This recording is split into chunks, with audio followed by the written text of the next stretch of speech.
Mirador, c'est Barban, les antivaleurs sous les fourches codines de nos chroniqueurs.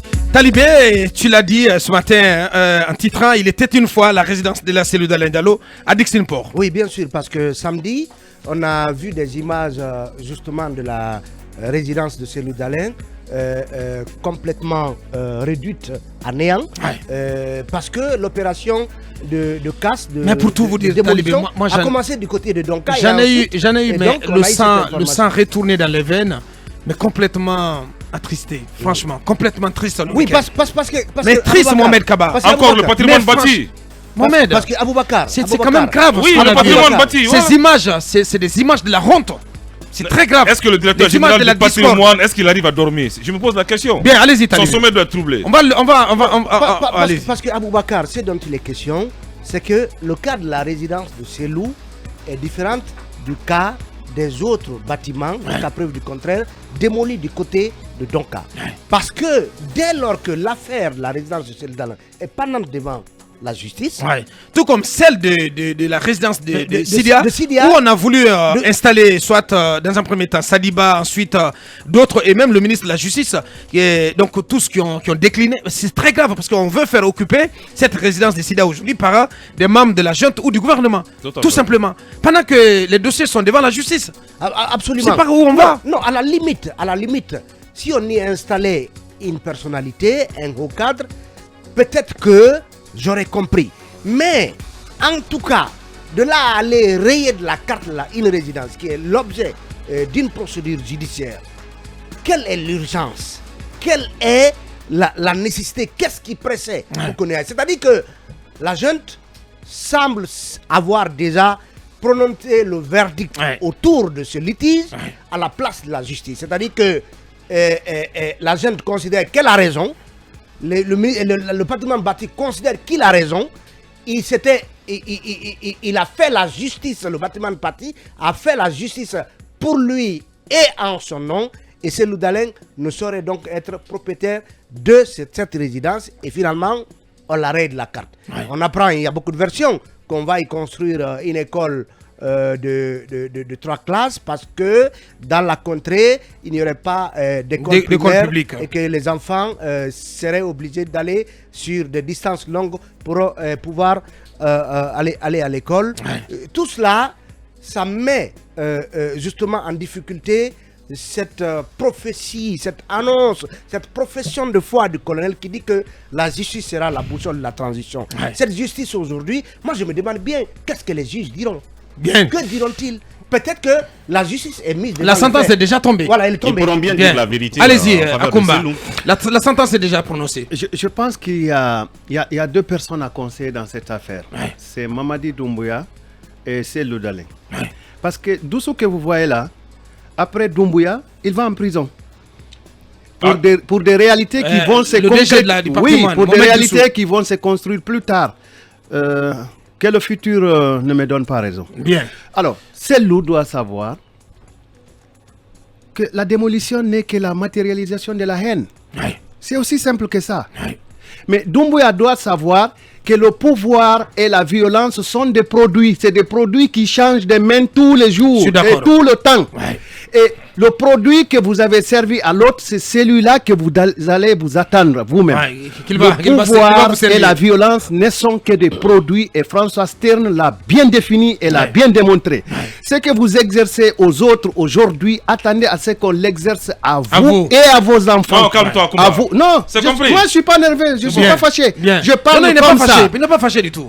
Mon père adoptif, Mohamed Siré Kamara, me battait toujours parce que je parlais tout doucement. Voilà. Et non, vous avez fait le proche là ici. Non, oui, c'est pour ça que dès que je commence à parler, il faut que je lève l'autre. Oui. Le pouvoir, honnêtement, j'aime bien désormais sa façon de parler. Il parle en homme là, franchement, c'est bien. Le pouvoir, une fois encore, j'insiste là-dessus pour tous les Guinéens, le pouvoir associé à la violence est un produit qui change de main. Bien dit. Ce que vous avez offert, c'est cela que vous allez... On va vous retourner plus tard. Mamadi, tu ne commandes plus la Guinée, j'ai l'impression. J'ai l'impression que tu ne commandes plus la Guinée. J'ai l'impression que tu as violé ta parole. Ton jeune frère Akumba te dit, ou même peut-être ton grand frère Akumba te dit tu es en erreur. Bien.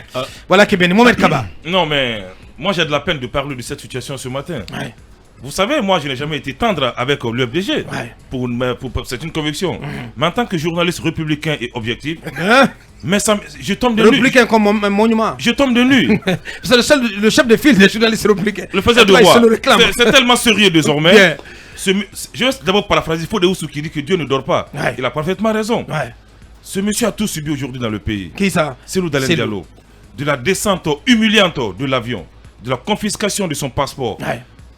On a gazé sa résidence privée. À la limite, il a échappé à la mort. Franchement. Moi, je crois que nos cadres qui ont servi la Guinée, même s'ils sont reconvertis en politique, ne doivent pas être traités de la sorte. Ouais. La justice n'est plus cette boussole, mon colonel.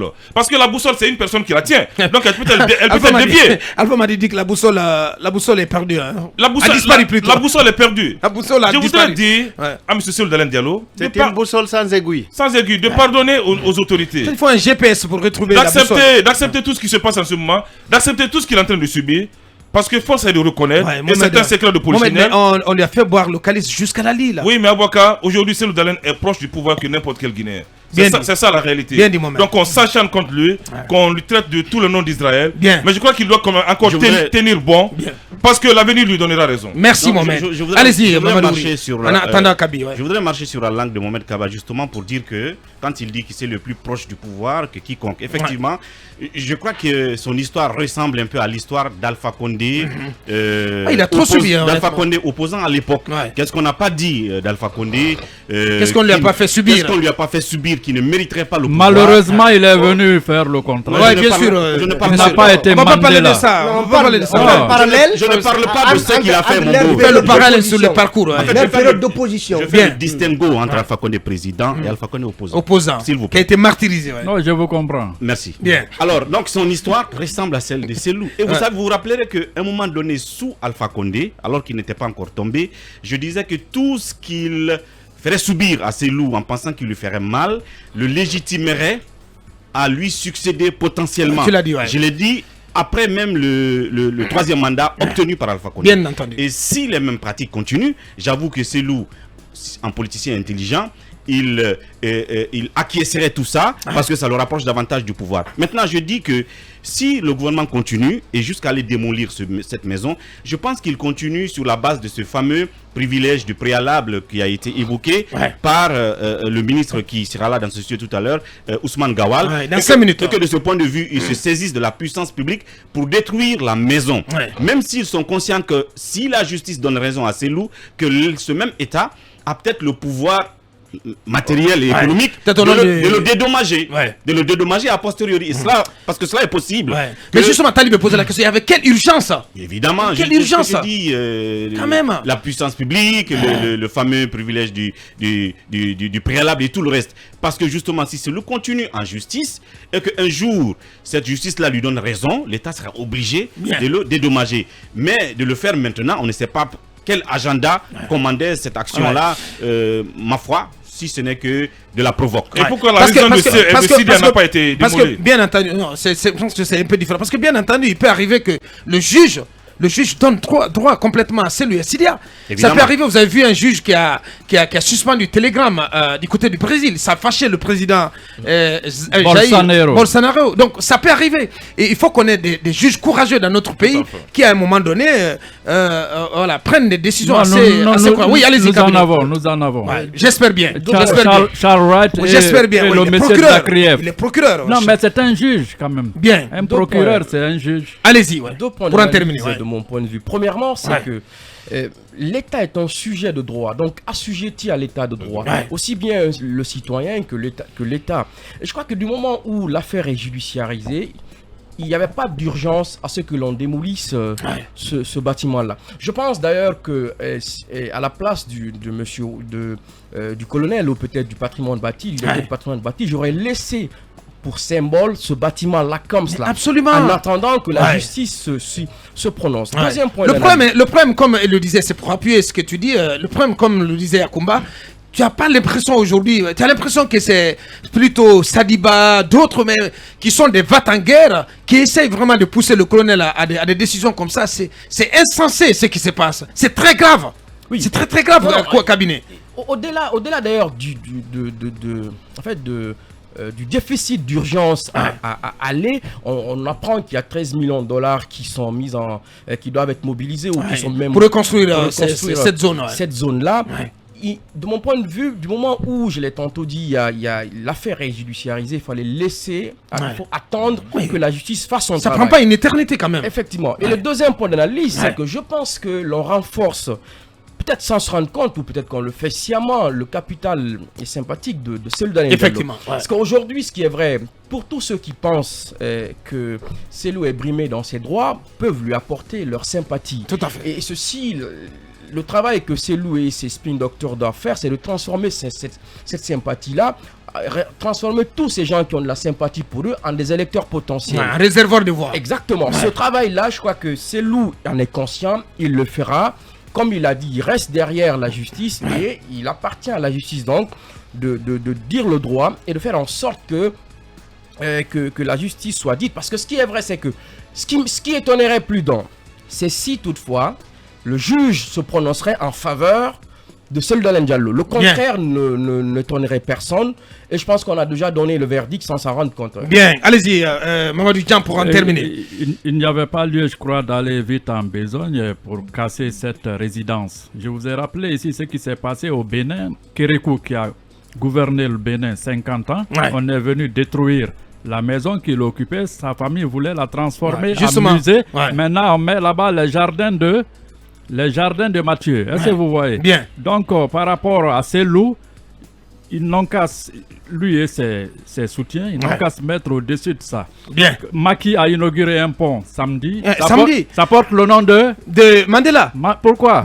Mais franchement, qui a subi plus que Mandela? Pendant qu'on inaugure ce pont à péage. Moi, c'est surtout ici le symbole. Ici, on casse. On casse. Mandela, on démolit tout. Même dans les réserves brésiliennes, il y a des enfants qu'on baptise Nelson Mandela. Des gens qui ne savent même pas. Les prêtres qui y vont, j'en ai vu dans les documentaires. Parce que Mandela fut un grand homme. Bien dit. Donc Cellou n'a qu'à se mettre au-dessus. C'est le défi pour lui d'ailleurs. C'est le défi. Voilà. Parce qu'il a ce problème. Il a un problème de transformer cela. Le général de Gaulle disait que la grandeur n'est pas dans la force, mais dans le bon usage de la force. Très bien dit. Voilà. En sortant d'Alain, le colonel a déjà prouvé qu'il est plus fort que lui. Il aurait dû s'en limiter à ça et laisser cette résidence au sort de la justice. Porter son histoire. Absolument. En Norvège, je me rappelle quand j'y étais en 2006, on m'a envoyé dans un restaurant qui a été construit en 1700. Imaginez, 1700. Voilà. On m'a dit, on vous y envoie pour manger de la viande de biche.